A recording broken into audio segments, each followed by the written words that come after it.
Hello everyone, this is M. Sandeep Kumar and I welcome you all to my YouTube channel Concepts of IIT Maths, a perfect learning platform where you can learn the concepts of the chapters from plus 1 and plus 2 intermediate syllabus and of course for JEE exams also, very important.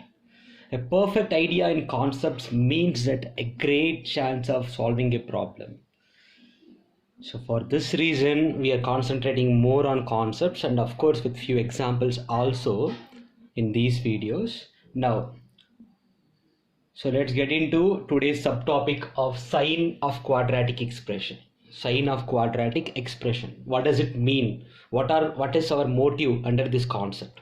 Here we are going to learn for what values of x does f of x is greater than 0, f of x is less than 0 and f of x is equal to 0. For what kind of inputs does your outputs are positive, that your output is negative and your output is equal to 0. This is what we are going to learn in this particular subtopic. So without wasting any time, now let us get into our subtopic. But before that, you make sure that you are watching the video till the end.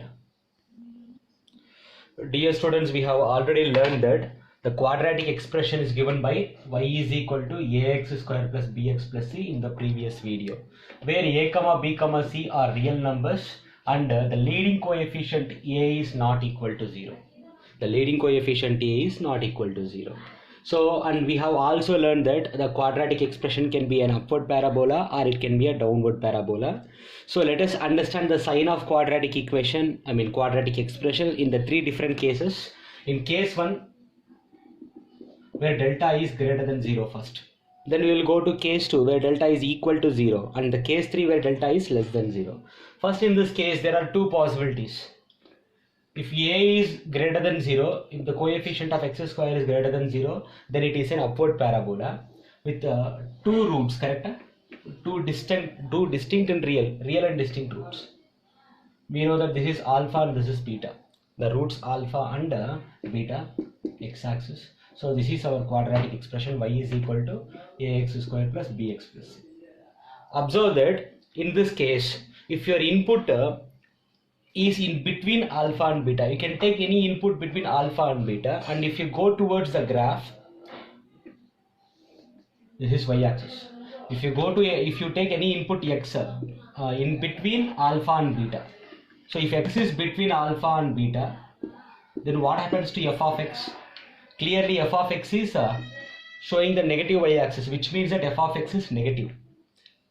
And what if you are not taking your input between alpha and beta? You are not taking the input between alpha and beta means that x is less than alpha or x is greater than beta.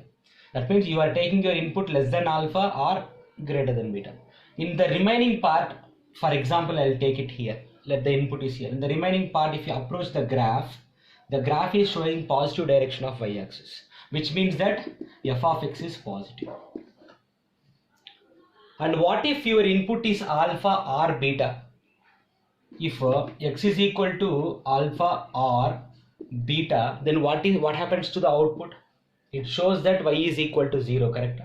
So which means that f of x is equal to 0. So if your input is in between alpha and beta, then your graph is negative, your output is negative. And if your input is not between alpha and beta, then our f of x is positive. And if your input is equal to alpha or beta, it is equal to 0. f of x is equal to 0. Similarly, we can analyze the graph in where the coefficient a is less than 0. We can analyze the graph by taking y-axis and x-axis. And here is our graph. Y is equal to ax square plus bx plus c, and this is alpha and this is beta. Same. If you take your input between alpha and beta, if x is between alpha and beta, then what happens? If x is between alpha and beta, take the input between alpha and beta and approach your graph. It is showing the positive direction of y-axis. So which means f of x is positive, f of x is greater than 0. If you don't take your input between alpha and beta, that means if x is less than alpha or x is greater than beta, either you are taking an input less than alpha or you are taking an input greater than beta. For example, I will take my input greater than beta. Now go to your graph. From graph you come to the y-axis. Where is it? It's clearly showing the negative direction of y-axis. So which means that f of x is less than 0. Let me tell you one thing. If your graph is above the x-axis, then it is positive. If it is below the x-axis, it is negative. Okay now. And what if the input is alpha or beta? If input is alpha or beta, it shows that y is equal to 0, which means that f of x is equal to 0. So in first case, this is how you can analyze whether f of x is positive or negative or equal to 0. So we will go to the second case. In second case, we will analyze the graph once again where delta is equal to 0. We already know how to draw the graph if delta is equal to 0, right? It has only one real root, equal roots, real and equal roots. So you can draw the graph like this. The graph is touching the x-axis at only one point. And it is an upward parabola if a is greater than 0. If a is greater than 0, it is upward parabola. And we also know where it touches the x-axis at minus b by 2a comma 0. It touches the x-axis at the point minus b by 2a comma 0. See dear students, it is very clear that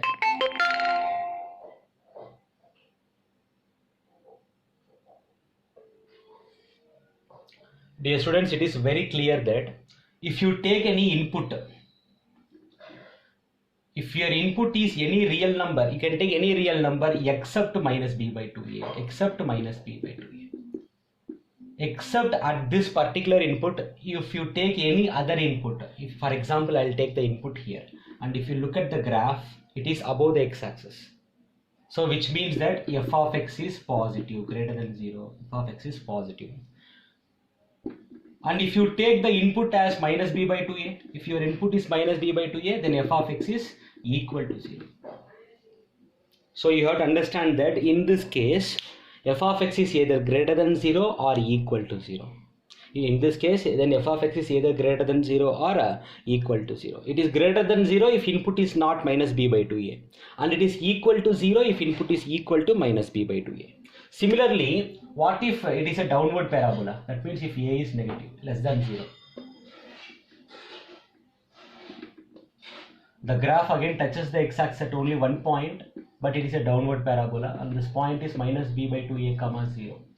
Minus b by 2a comma 0. So again we can say that if your input is any real number except minus b by 2a, then our output is always, where is our output? It is completely below the x-axis, right? So then our output is always less than 0. What if your input is equal to minus b by 2a? What if your input is equal to minus b by 2a? Then our output is also equal to 0. So in this case you can observe that your output is either less than 0 or equal to 0. F of x is less than or equal to 0. And here f of x is greater than or equal to 0 for all real numbers. We will see the next case, case 3, where delta is less than 0. If delta is less than 0 and if a is greater than 0, we know that the graph does not intersect the x-axis because there are no real roots. Because delta is less than 0, we don't have any real roots.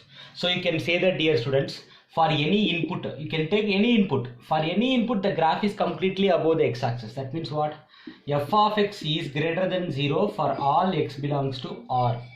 For all inputs, our output is always positive. F of x is greater than 0 for all x belongs to R if a is greater than 0. Similarly, what if a is less than 0? It means that it is a downward parabola which is not intersecting the x-axis. Here we can say that f of x is completely below the x-axis. That means f of x is less than 0 for all x belongs to R. For all inputs, f of x is negative. Here for all inputs, f of x is positive. Here it is positive because it is upward parabola, a is greater than 0. And here it is negative because a is less than 0. Let us see 3 quadratic expressions which represent case 1, case 2 and case 3 so that you can understand the concept even better with an example. We will see. Here is our first quadratic expression, y is equal to x square minus 5x plus 6. Here the coefficient of x is 1. So a is greater than 0 because 1 is greater than 0 only. Na? So it is an upward parabola, and moreover it has two distinct roots. If you factorize it, you will get the two distinct roots. What are the two distinct roots? X is equal to 2, 3. So if you draw its graph, the graph comes like this. Upward parabola intersecting the x-axis at two different points, 2 and 3. So you can say that for x between 2 and 3, you can take any number between 2 and 3, then f of x is negative, less than 0, because it is down, it is below the x-axis. And if you take any input less than 2 or greater than 3, then f of x is greater than 0. And if your input is 2 or 3, if x is equal to 2 or 3, then f of x is equal to 0. You can verify this with an example. So for example, I will consider a number between 2 and 3 as 5 by 2. Let us take 5 by 2, 2.5. Then what is f of x? F of 5 by 2. So 5 by 2 whole square minus 5 into 5 by 2 plus 6. Find out what is its value. 25 by 4 minus 25 by 2 plus 6. Take a common denominator. So 25 minus 50 plus 24 divided by 4. You will get minus 1 by 4. Clearly f of 5 by 2 is less than 0. Therefore f of 5 by 2 is less than 0. As we have said, if you take any input between 2 and 3, then f of x will be negative.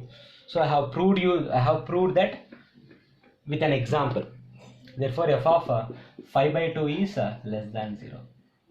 Similarly, you can take any input less than 2 or greater than 3, and you can check what happens to f of x. You can take any input which is less than 2 or greater than 3. I will take f of 0. I will take an input which is less than 2. Input less than 2 means, for example, 0. You can take f of 0. Substitute 0 here. 0 square minus 5 into 0 plus 6. That means 6 will come. Clearly f of 0 is greater than 0. So if your input is less than 2, f of x is positive. And we know that f of 2 is equal to 0 and f of 3 is also equal to 0 because they are the roots. Similarly, we can understand the concept of the graph with two more examples. So y is equal to minus x square plus 4x minus 4. If you find its delta will be equal to 0. And the coefficient of x square is minus 1, that means a is less than 0. And if you find its roots, they are real and equal because delta is equal to 0. The roots are 2, 2. They are both same itself. So if you draw its graph 0, 1, 2, 3 and so on, here is your quadratic polynomial. It is a downward parabola. It is a downward parabola touching the x-axis at x is equal to 2. It is downward parabola because coefficient of x square is negative. Now you can verify, as we have told, according to this concept, if x is equal to the root minus b by 2a, that means if x is equal to 2, then f of 2 is equal to 0. For any other input, what happens? For any other input, the graph is completely below x-axis. That means what you can take with an example. If x is equal to 1, then what happens? F of 1 we can find minus 1 square plus 4 minus 4. So we'll get minus 1 only, minus 1 square. Yes, minus 1 square plus 4 minus 4. F of 1 is less than 0. For any other input, the graph will be below the x-axis. It will be negative. Similarly, you can check the same thing where delta is less than 0. You can take this example. Y is equal to x square plus 2x plus 3.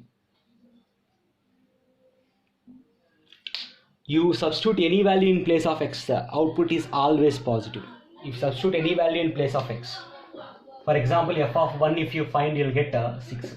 You take f of minus 1. If you calculate f of minus 1, you will get 2. Like that, you substitute any value in place of x, the output is always positive because we have already discussed that if delta is less than 0 and if the coefficient of x square is greater than 0, then f of x is always greater than 0. We have discussed this already.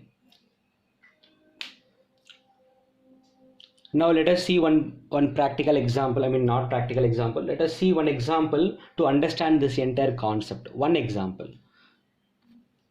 Here is a problem. If 3x square plus 4 lambda x plus 1 is greater than 0 for all x belongs to R, then lambda is equal to what? Very easy itself. This is a quadratic expression, f of x. It is given that f of x is greater than 0 for all x belongs to R. Now from the concept of your graphs, for all inputs, our graph is completely above x-axis, it seems. That means the graph is completely above x-axis like this. Then what happens to delta? Delta, since we don't have any real roots, delta is less than 0, right? If we use this concept, we will get the values for lambda. So delta means b square minus 4ac is less than 0. So this is a, this is b, this is c. A is 3, b is 4 lambda and c is 1. You can substitute b is 4 lambda. 4 lambda square minus 4 into a is 3 and c is 1, which is less than 0. So 16 lambda square minus 12 is less than 0. In 16 and 12 we can take 4 common. So 4 times 4 lambda square minus 3 is less than 0. We can divide with constant on both sides 4. It's of no use. So we'll get 4 lambda square minus 3 less than 0. Using a square minus b square formula, we can factorize it as a plus b into a minus b less than 0. So from these two linear polynomials, the roots, I'll go to the number line. From this linear polynomial, the root is minus 3 by 2, and from this number, from this polynomial, it is 3 by 2. So we will learn this concept, how to find the values of lambda from the next concept, Wavy method. But anyhow, it's easy itself. For now, you remember like this. If the symbol is less than, you take the values between these two. And if symbol is greater than, you don't take the values between these two. You just remember like this for now. So therefore lambda belongs to the interval minus 3 by 2 comma plus 3 by 2. The lambda belongs to interval minus 3 by 2 comma plus 3 by 2. This is the answer. If f of x is greater than 0 for all inputs, then lambda belongs to, in this, that means there are infinite possible values between minus 3 by 2 and plus 3 by 2. So this is the answer for this problem. So I think and I hope that you have understood this concept very well. And if you like this video, please share it, subscribe the channel, and please click the bell icon and refer your friends. Let them know about this channel. Let the channel grow. So we all will continue in next class with the next concept of wavy curve method. Very important concept in this chapter. See you all in next class. Thank you.